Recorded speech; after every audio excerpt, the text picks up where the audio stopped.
Os atributos morais de Deus, os comunicáveis, nós começamos então por santidade. O que é a santidade? Santidade é absoluta pureza moral. Isso é a santidade. E, como eu já falei, são comunicáveis. Pois a palavra do Senhor fala, sede santos como o vosso Deus é santo. Ou seja, que nós tenhamos, essa pureza também moral. Não moral segundo os dogmas e os princípios do mundo, mas moral segundo os princípios e dogmas do Senhor. Tá? Justiça é a santidade ativa.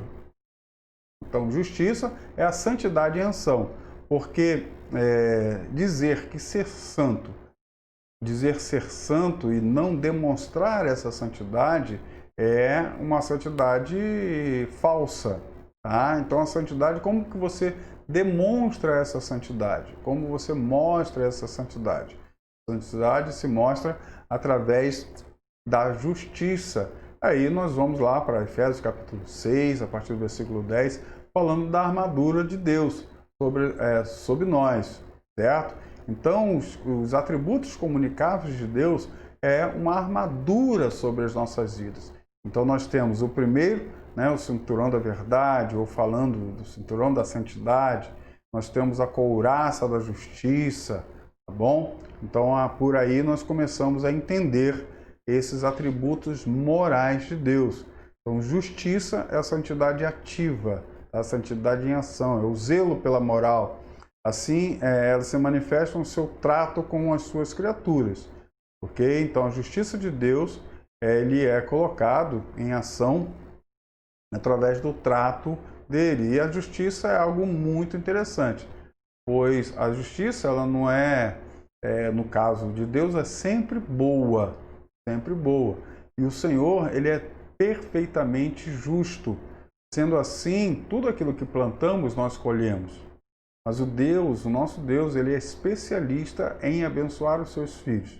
Sendo assim, mesmo que nós venhamos a colher coisas mais mediante o nosso plantio ruim, Deus consegue transformar essa malignidade, transformar essa colheita ruim em algo bom para as nossas vidas, algo que vai nos ensinar alguma coisa, algo que vai nos elevar a cada momento para que possamos, a cada instante, andar mais em santidade. Tá? Nós temos aí o que essa santidade faz, né? Ela livra o inocente e condena o ímpio, é isso que eu acabei de falar.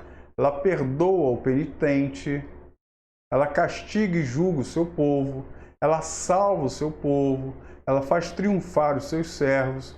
Então, todos esses textos bíblicos que nós vemos aí, só sair aqui da frente para você dar um clique na tela e ver esses momentos aí, Isaías, 1 João, Hebreus, Amós, Isaías e por aí vai. Então, nós vemos sendo falado a respeito disso. Essa justiça de Deus em ação, ok? Então é muito importante nós compreendermos esses atributos. Vamos lá. A gente já está chegando ao final dessa aula. A gente vai ter 3 partezinhas aí, mais a primeira maior e 2 bem menores, tá bom? Mas é um conteúdo muito legal. Então, veracidade e fidelidade.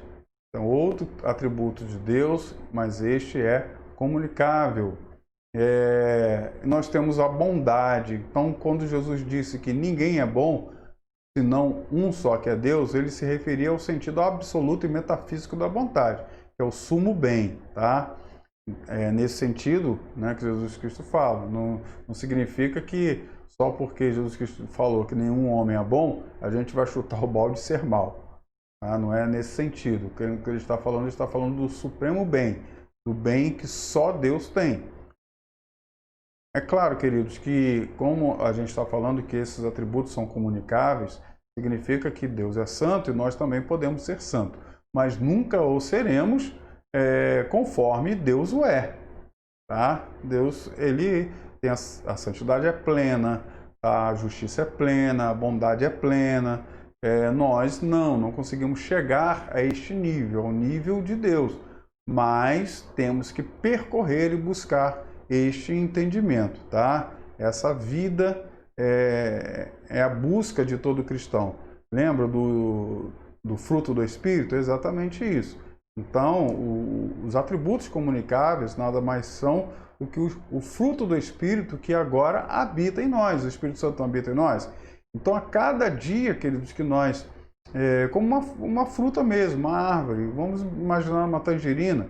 A tangerina não nasce grande, tá? O fruto a fruta tangerina, ela não nasce grande, ela vai crescendo ao decorrer da sua história.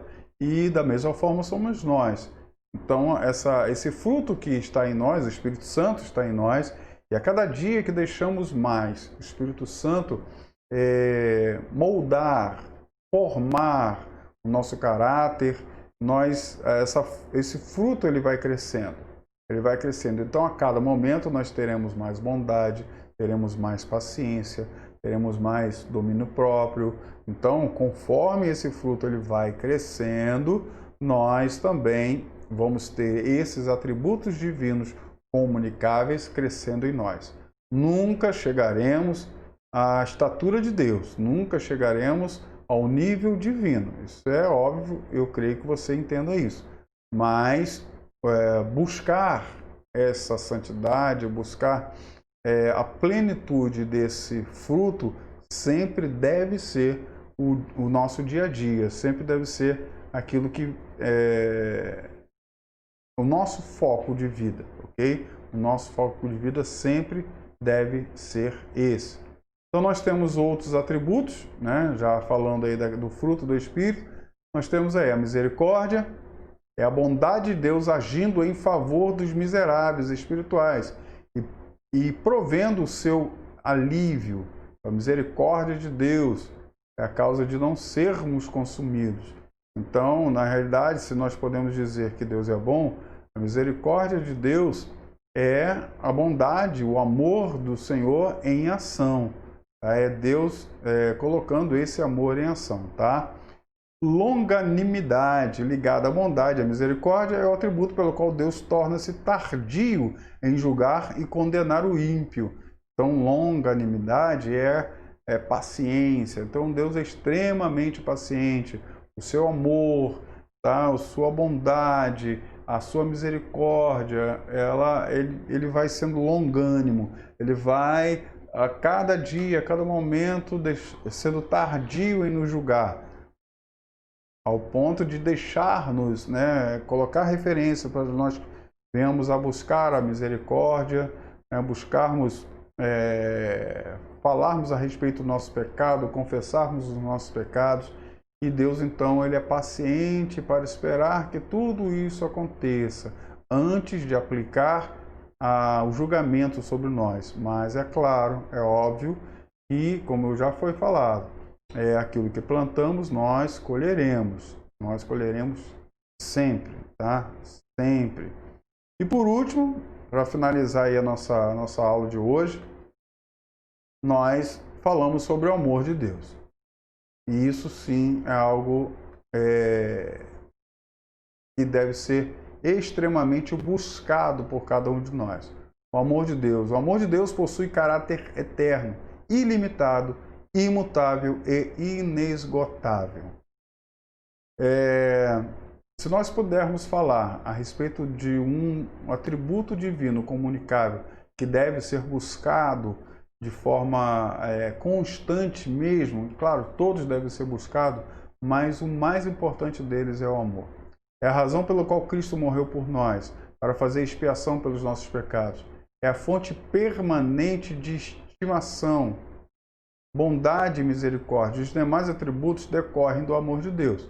Então, se buscarmos com excelência esse amor, sermos amorosos como Deus o lembrarmos sempre daquilo que Jesus Cristo fez conosco, para que nós possamos aplicar isso também à vida de outro, nós teremos sempre sobre nós algo tremendo sobre as nossas vidas.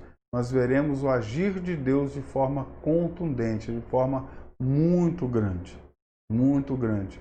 pois o amor, quando nós falamos, não é o amor a Deus somente, né? Mas o amor principalmente ao nosso próximo. Porque foi isso que Deus deixou para a gente, foi isso que de ordem que o Senhor colocou sobre as nossas vidas.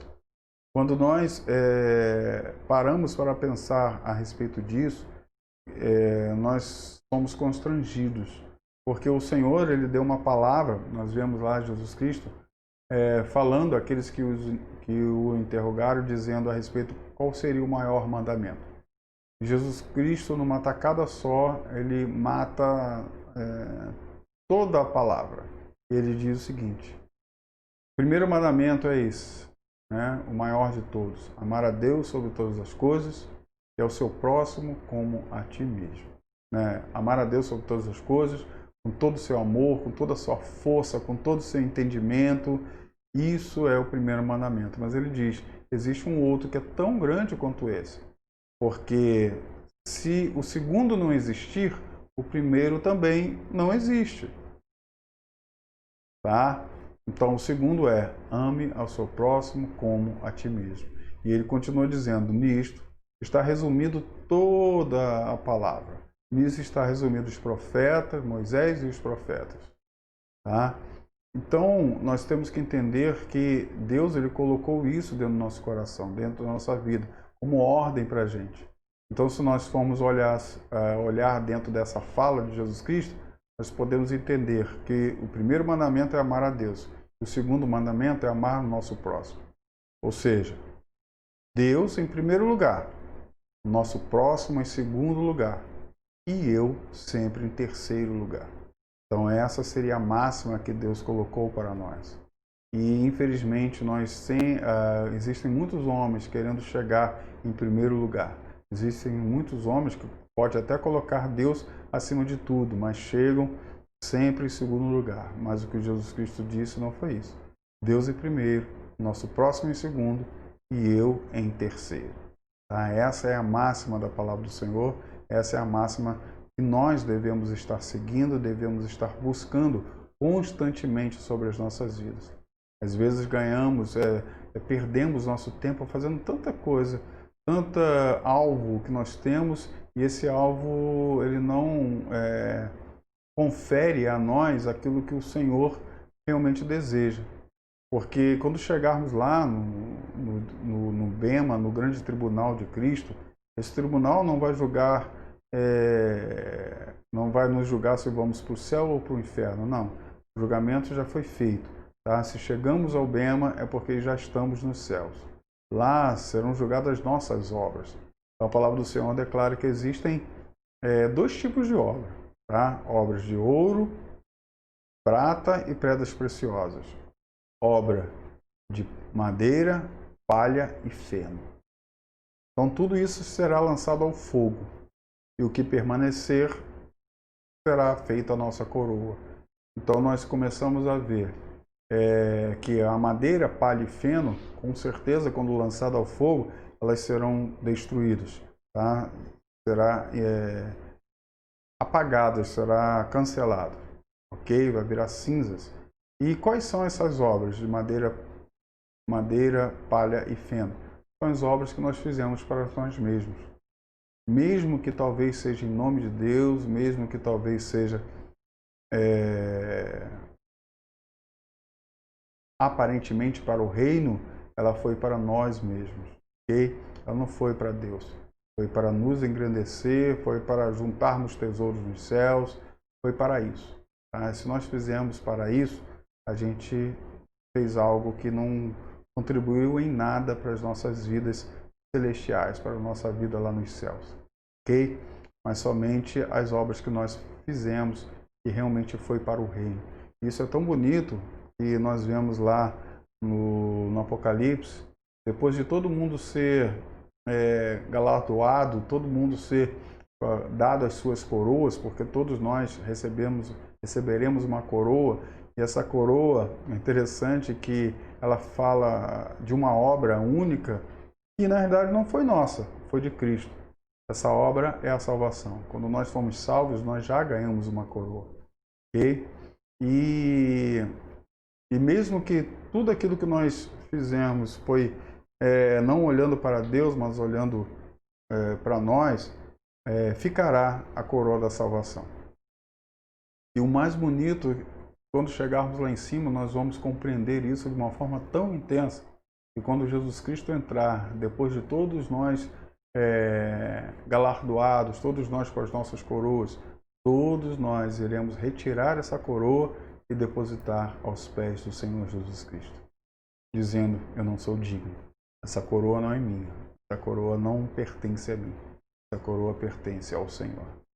Isso é tremendo quando nós vemos a palavra do Senhor e observamos detalhes tão bonitos e que eles não podem ser lidos separadamente.